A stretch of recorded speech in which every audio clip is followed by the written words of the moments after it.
Welcome back to the Tech Talks Daily podcast, where once again we're going to demystify complex technologies and look beyond the hype or misconceptions you might have. And today's topic is NFTs. Now, before you all sigh or groan saying, Neil, I don't get it, why would I pay $5,000 for a JPEG? Stick with me, because a company called Anotherblock was built on the idea that accessing music rights should be easier and more democratic. So by connecting music rights to NFTs, Anotherblock is creating a smooth and easy way to both buy and sell music rights.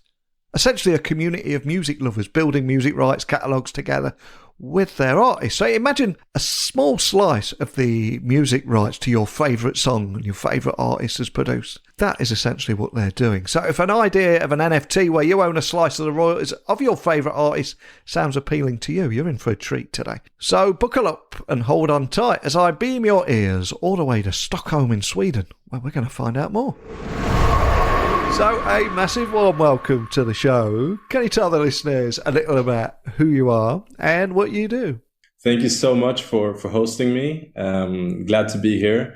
In short, my name is Michel D. Traore, and I'm the founder and the CEO of Anotherblock, which is a music NFT company where we have our NFTs and we offer them to the public, and they include real ownership in music. So when you own them, you receive royalties.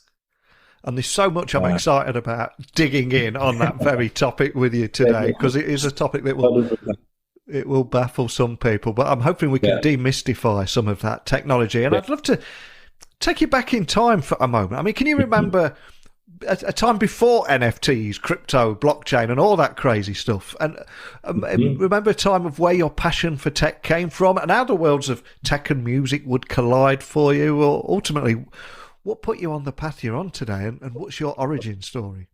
Yeah, I would say starting with the music aspect. I mean, I grew up here in Sweden, but I also grew up in Burkina Faso, where my father's from. So we moved back and forth.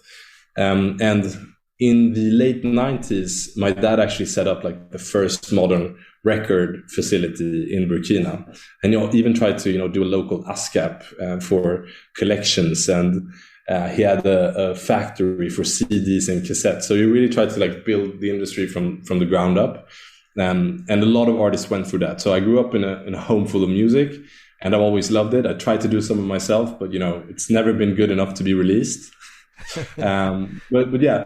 So always been very interested in music, and I've seen how difficult it is to be an entrepreneur or an artist. So obvious love for that, and I've also being from Stockholm, seeing so many great startups within music come from here. I always been interested in that space.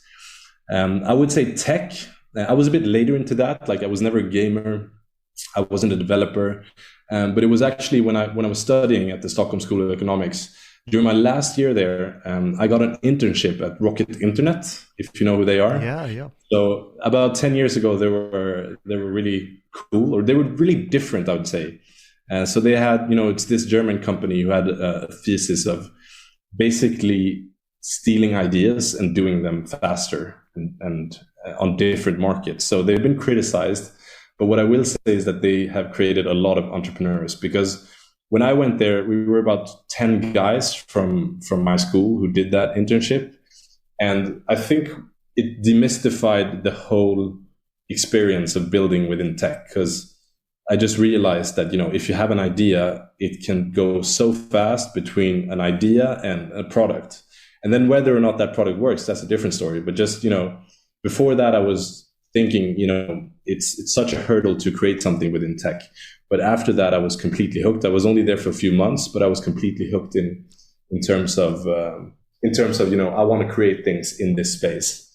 So directly after that, actually, when I was 20, I moved to England with my brother, and we started a different startup for a year, and then I came back to school, etc. But already then I knew that I want to be in this tech space. And there is people listening in over 165 different countries to this podcast. And what I always try and do is especially when I speak to someone outside of Silicon Valley and the West Coast of the US, is try and put the area of the guest that I'm talking on the map too. And you did mention there that there's a great tech startup scene in Stockholm in Sweden. Can you just tell the listeners a little bit about that, just to help put that on the map too? Yeah, I mean, I think that, now there are all these documentaries out, but first of all, there's a good music scene, starting with ABBA and then going to Dennis Pop and Max Martin and all of this. There's so much great music that's come from Sweden. Not always the main artists, but a lot of producers and songwriters are based here. And still today, like if you look at the Billboard's top 100, you will definitely find a Swedish songwriter or producer that's been touching something over there. So it's a good scene for music.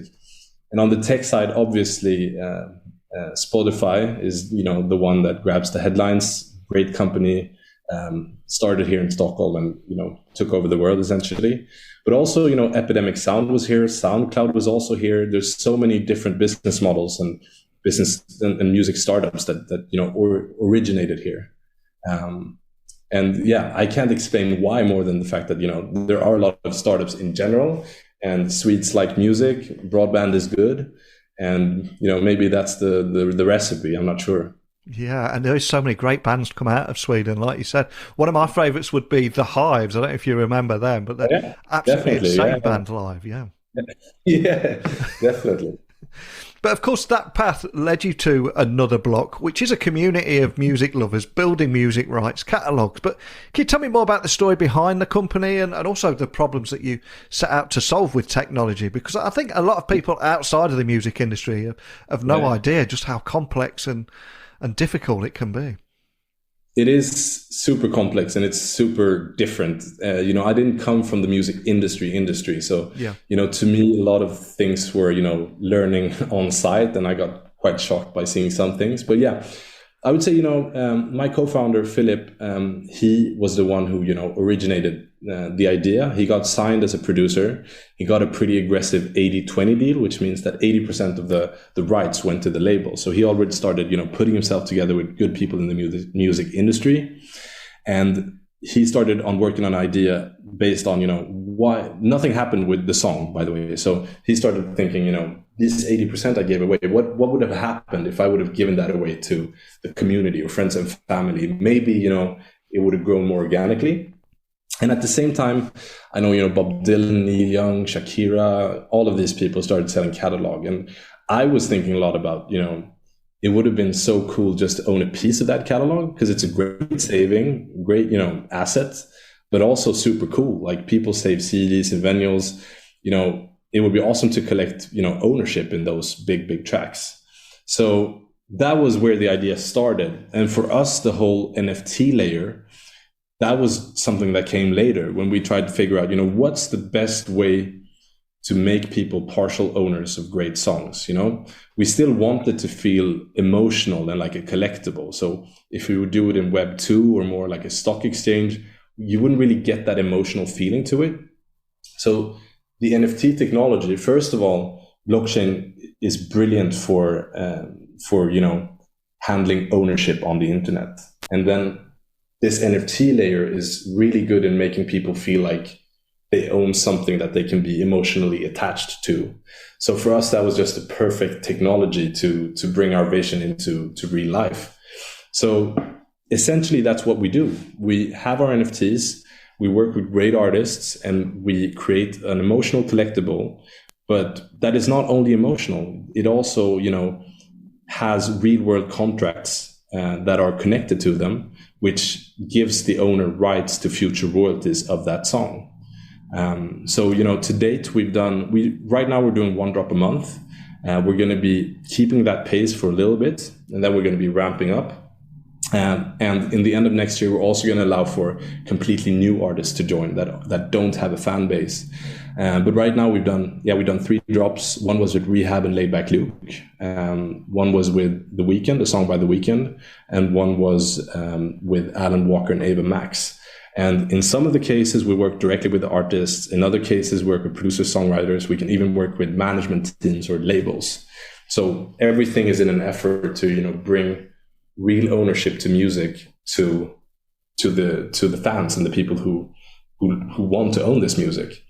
And yeah, I'm going on a long rant here, but but in short, what I think we can change here is, if there's a world where there is a great big open marketplace for music rights, first of all, future artists won't be as inclined to sign aggressive deals because they'll learn what their points are worth.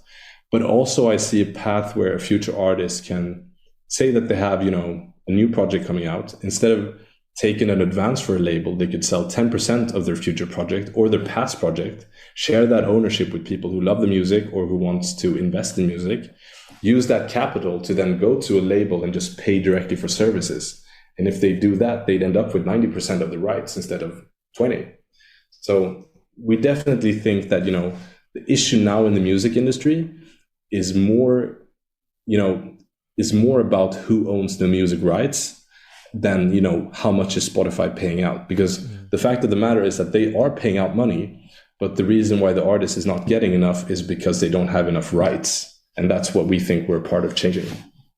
It's incredibly cool. And I must admit, before you came on the podcast today, I was on your website. And when I read that users can own a share of their favourite song, earn royalties alongside their favourite artist, that blew my mind. And I just kind of assumed it'd be many small acts, etc. But I mean, you name dropped The Weeknd a moment ago. So how do you get involved, or how do you attract big artists like The Weeknd? And also, can you walk me through how it all works? Yeah, 100%. So, I mean, in The Weeknd's case, then we worked with a brilliant producer called Danny Boy Styles, and he's done a lot of albums for The Weeknd and other people. So it's actually part of his royalty that we're offering to the public. Yeah.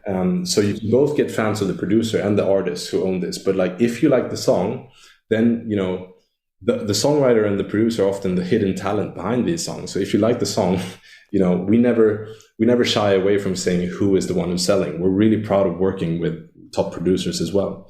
Yeah. So, how it works, there's different layers to it. On a really simple layer is, we can just say that we have this brilliant producer or artist. In the Rehab case, we work directly with him.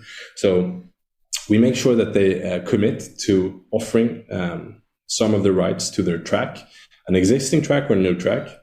We fractionalize that into different pieces. And then we, anotherblock, we create, a cool artwork around it and a sound design around it.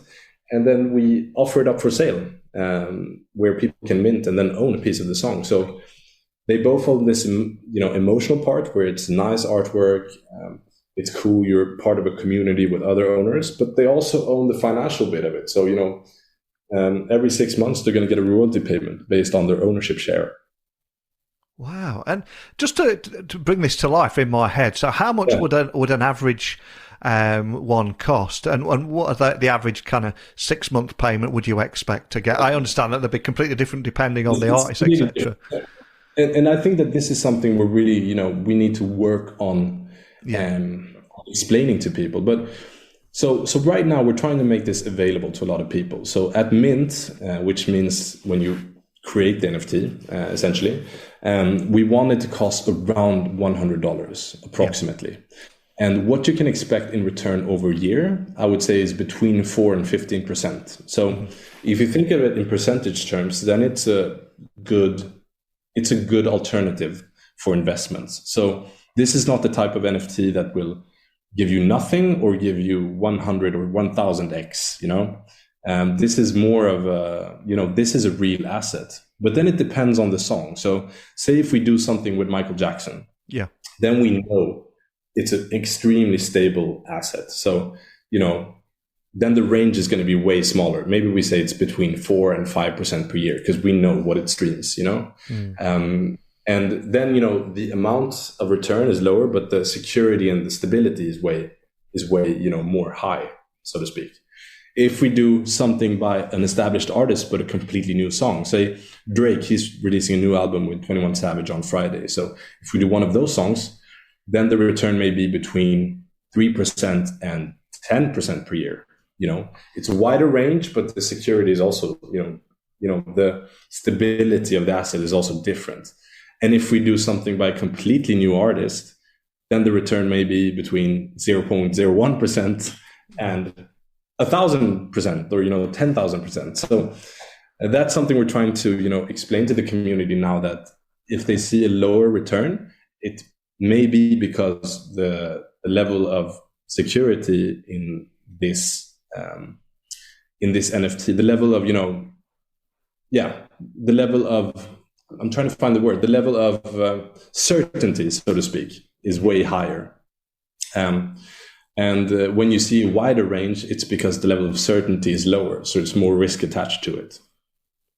And before you came on the podcast today, I was doing a little bit of research on you, and a few Google searches later, I learned that about your passion about how the Web3 community really must be more committed to building utility and actual real life utility into NFTs if they really want to live up to more than the initial hype of digital collectibles, which we've all seen online at the moment. But can you expand on your belief there? Because again, that's one of the reasons that attracted you to me to get you on here today. Yeah.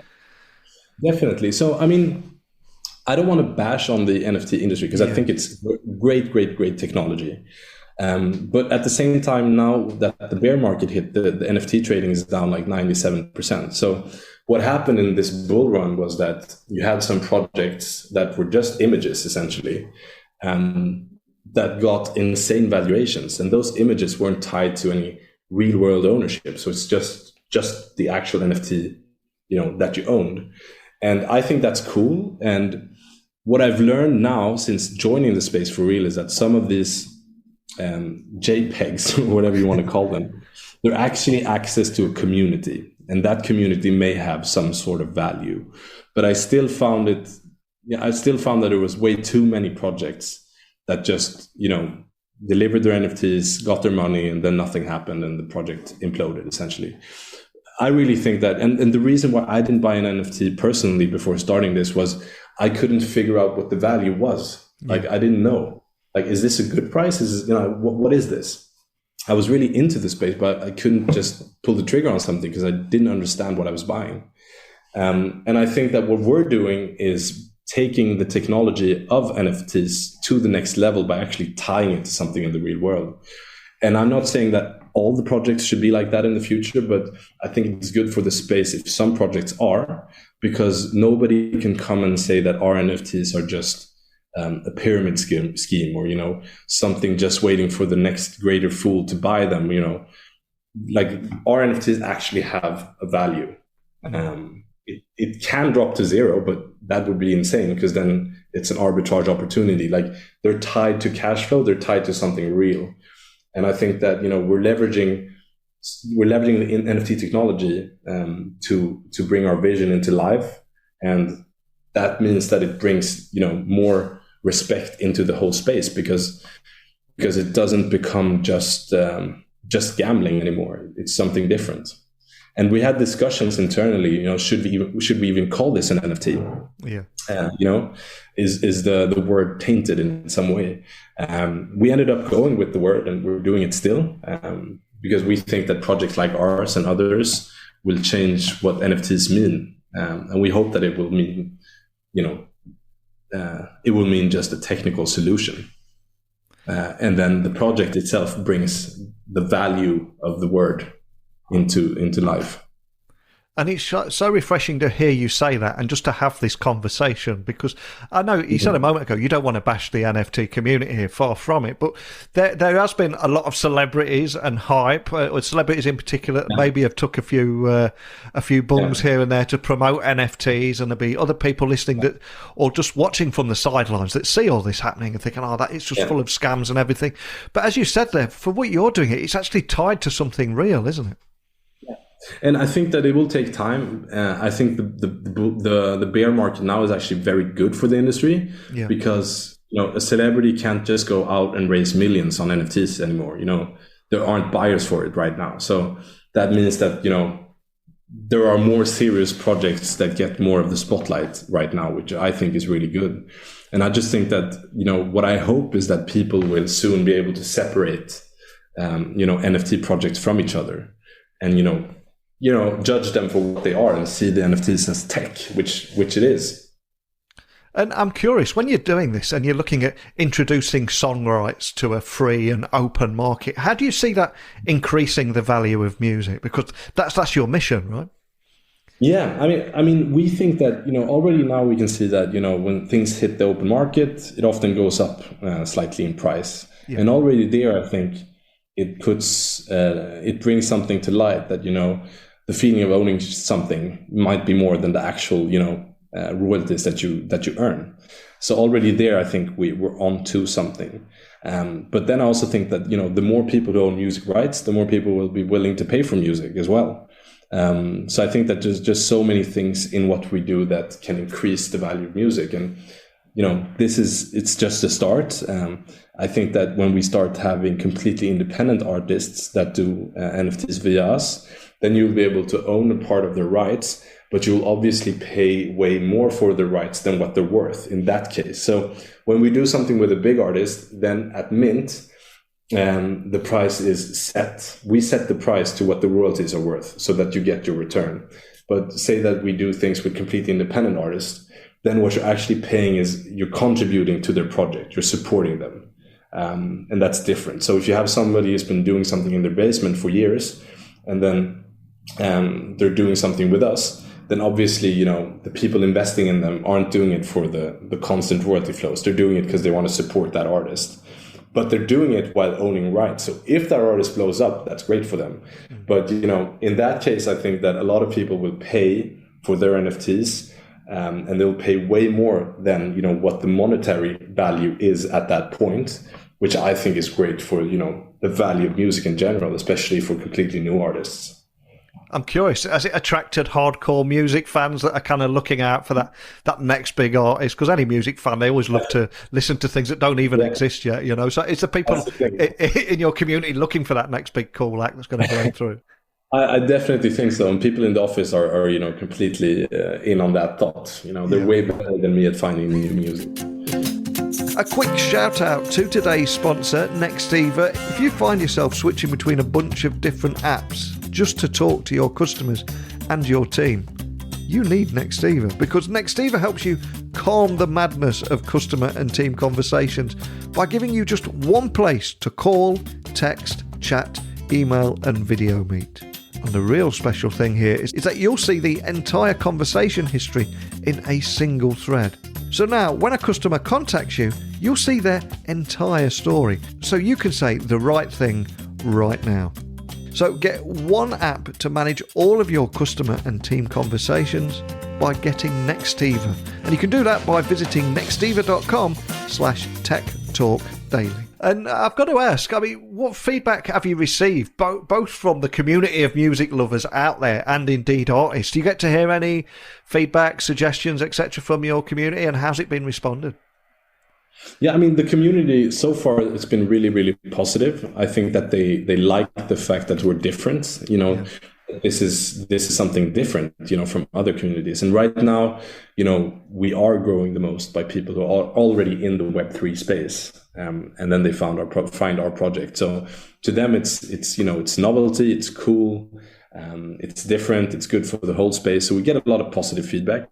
And I would say from the artist side, one thing that they were the most, the most scared about almost, or they were reluctant, some of them, because they're afraid of the reputational risk because of the things you mentioned before. Nobody wants this to look like crowdfunding. Nobody wants to have a rug pull and be seen as someone who tricks people. So I'd say that the feedback we've gotten from artists has been great. They like the way we position them. We make them feel like we make them look generous, because they're actually sharing something that hasn't been shared before. And also, the fact that, how we describe the drop and how we take care of the community, it's been really positive. They've been, positively reinforced by holders of the NFT and also by the media, PR. So they've been super, super happy. And it's way easier for us now than 3 months ago to attract new talent. And I suspect, I know that you've done a fantastic job here of demystifying this technology. We've talked about it in a language that everyone can understand and offer a great overview of everything that anotherblock does. But I suspect there's going to be a lot of people from your community tuning in, hoping to find out a little teaser of what's to come or what's next or anything at all. So for those people listening from your community, what's next for anotherblock and what's your big focus for next year? I mean, in the very, very short term, in about a month, we're going to do our biggest drop yet. So it's going to be one of the most streamed songs ever. So that's very, very exciting. And it's a new genre for us as well. So we're super, super excited about that. I would say in the next year, we're going to continue bringing these big, big songs and offering ownership and, making sure people get access to this asset class that hasn't been accessible before. We're also going to be building this solution for up and coming artists towards the end of next year, where up and coming artists can try to attract new listeners and new people who support them. So we're really excited about that. Also, on a more tech side, a lot of the things we're building now is things that, we really need, but we also see other projects may need. So, one part of our focus next year is going to be to basically create products out of things we've already built to make sure other projects can use them. And that's something that's very exciting for us. Wow, incredibly cool. You've got me thinking now what that song's going to be, one of the most streamed of all time. But Yeah. well, while I'm thinking about that, we started the podcast today talking about your origin story, what put you on this path, and now we've come full circle. I'm going to ask you what your favourite song is. Can you think of a song that helps you get your head in the zone or inspires you that we can add to our Spotify playlist? I would say, so I really like Kid Cudi. I like his vibe and the way he sounds. So I'm going to go with Pursuit of Happiness, and you can choose either version. So there's, the more low key one, which is the original, which I really like, but then there's also some sort of house version of it. Oh, man. Both are good. With great power comes great responsibility. Well, I'll add one of those to the Spotify playlist. But before I let you go, for anyone listening, just wanting to find out more about anotherblock, maybe they want to join your community, maybe they want to just find out more information or contact your team. What's the best starting point for everything? So the best starting point is to go to anotherblock.io or .com and follow us on Twitter, join our Discord. Information is there. You can see what jobs we've done, and you can participate. It's great fun. And yeah, as I said, right now we have this allow. No, I haven't mentioned it, but we have this allow list set up. So you often need to be on the allow list to be able to mint. And there are very easy ways to get on that. So yeah, just follow us on our different channels and learn more, and just participate. It's good. Awesome. Well, I'm going to be checking that out. I must admit, I'm the kind of guy that likes listening to new tunes and trying to predict who's going to blow up next. So it seems perfectly suited to me. And I especially love how just introducing song rights to a free and open market can increase the value of music and how it can bring the artists and the fans together. Love everything you're doing. So a big thank you for sharing that and also sharing your origin story with me and leaving us with a great tune. So thanks for joining me today. Appreciate it. Thank you very much. As a music lover, I just love how anotherblock was built on that idea of accessing music rights should be easy and democratic. And now it's a smooth and easy way buying and selling music rights. A community of music lovers building music rights catalogues together with the artists they love. There's something beautiful in that, I think. But over to you. What do you think about everything we discussed in today's episode? Please email me now, techblogwriter@outlook.com. You can connect with me on Twitter or LinkedIn. Just look for @NeilC.Hughes. We'll keep this conversation going, and I also invite you to join me again tomorrow for another interview. So thank you for listening as always, and until next time, don't be a stranger.